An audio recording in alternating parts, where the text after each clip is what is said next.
Hello বন্ধুরা, আমি makeup artist Surajit মণ্ডল। আজ অনেক দিন পর একটা শাড়ি ড্রেপিং এর ভিডিও নিয়ে চলে এসেছি। আজ আমি তোমাদেরকে দেখাবো আটপৌরি স্টাইলে শাড়ি কিভাবে পরাবে সেটাই। সবার ফার্স্ট যেটা করতে হবে, শাড়ি পরানোর শুরুতেই আগে হিলটা পরিয়ে নিতে হবে, যে যেরকম জুতো পরবে, কারণ হিলটা যদি পরে নেয় না তাহলে শাড়িটা পরাতে খুবই সুবিধা হয় মেজারমেন্টটা। তো প্রথমেই দেখো আমি শাড়িটাকে কেমন ডান দিক চেপে, মানে কোন আঁচলটাকে একদম ডান দিক চেপে গুঁজতে শুরু করেছি এবং এক রাউন্ড ঘুরিয়ে নেওয়ার পরে আমি যেহেতু আঁচলটাকে রেডি করে রেখেছিলাম সেহেতু আঁচলটাকে ঘাড়ের উপর ফেলে নিয়েছি। এক্ষেত্রে আঁচলের মেজারমেন্টটা রাখতে হবে একদম পা পর্যন্ত, মানে কাঁধ থেকে একদম মেঝে পর্যন্ত। তারপর যেটা করবেন সেটা হচ্ছে ছোট্ট ছোট্ট করে কুচিটা করে নেবে এবং যেহেতু যে আলগা অংশটা দেখতেই পাচ্ছ সেটা একদম কোমরের কাছে গুঁজ যাবে, সেই মেজারমেন্টটা একবার করে নিতে হবে। আমি করে নিয়েছি, তোমরা দেখতেই পাচ্ছ। তারপর সুন্দর করে কুচিগুলোকে অ্যারেঞ্জ করে নিতে হবে।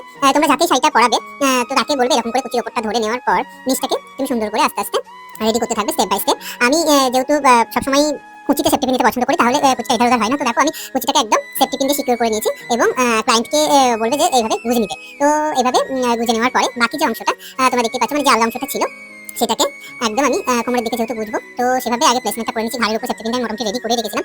এবারে যেটা করছি সেটা হচ্ছে একদম এই অংশটাকে পিছনে, মানে সিদ্ধারের কাছ থেকে নিয়ে গিয়ে বুঝতে পারো, একটু সাইড চেপে বুঝতে পারো। তো সেফটি পিনটা উপরেও দিতে পারো এবং ভিতর দিয়েও দিতে পারো। এক্ষেত্রে আমি সেফটি পিনটা ভিতর দিয়ে দিয়েছি, মানে পেটিকোটের ভিতর দিয়ে, কারণ সেফটি পিনটা দেখা গেলে দেখতে ভালো লাগে না তার জন্য। আর এক্ষেত্রে সবসময় বড় সেফটি পিন ইউজ করাই ভালো। তারপর স্টেপ বাই স্টেপ বুকের যে অংশ, মানে পেটগুলো, সেগুলো সুন্দর করে গুছিয়ে নিচ্ছি। তোমরাও ঠিক এভাবে সুন্দর করে স্টেপ বাই স্টেপ গুছিয়ে নিতে থাকবে। অনেক দিন আমি ভিডিও দিতে পারিনি, কিছু পার্সোনাল রিজনের জন্য আমি একটু ব্যস্ত ছিলাম। তাছাড়া বিয়ে সিজন চলছিল, তো কাজ করছি, তো সেই জন্যই আমি ভিডিও দিতে পারিনি, তার জন্য সরি। প্লিজ আজকের এই ভিডিওটা তোমাদের কেমন লাগছে অবশ্যই জানিও। আমি অনেকদিনই তো নিজেরা কেমনভাবে শাড়ি পরবে সেটা দেখালামই, তার পাশাপাশি অন্যকে পড়াতে গেলেও তো অনেক সময় আমাদের অসুবিধা হয়। তো একদম স্টেপ বাই স্টেপ কিভাবে শাড়ি পরাবে, তো তাদেরকেই আমি এটা দেখানোর জন্য ভিডিওটা করছি। বা নতুন যারা একদমই শাড়ি পরাতে পারো না তারা এটা দেখে শিখে নিতে পারো। আর ব্রাইডাল মানে যারা করো, মানে যারা বিয়ের কোণে সাজাও, তো তাদের তো এটা মাস্ট, মানে এইভাবে শাড়ি পরানোটা এখন খুবই ট্রেন্ডিং এ চলছে। তারপর দেখো আমি স্টেপ বাই স্টেপ যে বুকের কাছে প্লেটগুলো সেগুলো যাতে সরে না যায় তার জন্য ভিতর দিয়ে একটার পর একটা সেফটি পিন দিয়ে সাজিয়ে নিচ্ছি। কারণ সবাই কিন্তু কোমর বন্ধনী পরে না, কোমর বন্ধনী পরলেও এভাবে সেফটি পিন দিয়ে নিলে অসুবিধা হয় না, মানে প্লেটগুলো সরে যায় না। তারপরে এভাবে ক্লায়েন্টকে তোমরা যেভাবে আমি আমার ভাগ্নিকে ধরিয়ে দিয়েছি শাড়ির কোন আঁচলটাকে, সেভাবে ধরিয়ে স্টেপ বাই স্টেপ অ্যারেঞ্জ করতে থাকবে এবং একটা সেফটি পিন দিয়ে সিকিউর করে নেবে। যাই হোক, এই যে ভিডিওতে যাকে দেখছো এই হচ্ছে আমার ভাগ্নি, আমার দিদির ছোট মেয়ে।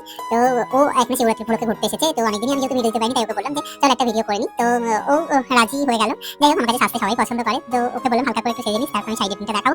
তারপর দেখতেই পাচ্ছ আমি কিভাবে কোন আঁচলটাকে রেডি করে নেওয়ার পরে মানে আঁচলটাকে একদম একটা প্লেটের উপর, মানে এই যে উপরে প্লেটটা তার নিচে একটা প্লেট, মানে দুটো প্লেটের নিচ দিয়ে ওটাকে ভরে একদম সেফটি পিন দিয়ে ভিতর দিয়ে সেফটি পিন দিয়ে সিকিউর করে নেবে। আজকালকার সেফটি পিন একদম খুবই খারাপ, তো লাগাতে অসুবিধাই হয়, বেঁকে যায়। যাই হোক, এক্ষেত্রে আমারও হচ্ছিল। দেখো আমি সুন্দর করে কিন্তু একদম প্লেটটাকে রেডি করে নিয়েছি এবং আঁচলটা পুরো জায়গায় সেট করে নিয়েছি। এরপর পিছনের যে অংশটা, ওখানে একটা সেফটি পিন আমি আগে দিয়ে রেখেছিলাম, তো সেই সেফটি পিনটাকে না খুলে ওই জায়গাটা সুন্দর করে স্টেপ বাই স্টেপ হাত দিয়ে আমি অ্যারেঞ্জ করে নিচ্ছি, যাতে দেখতে পিছন দিকটা খুবই ভালো লাগে।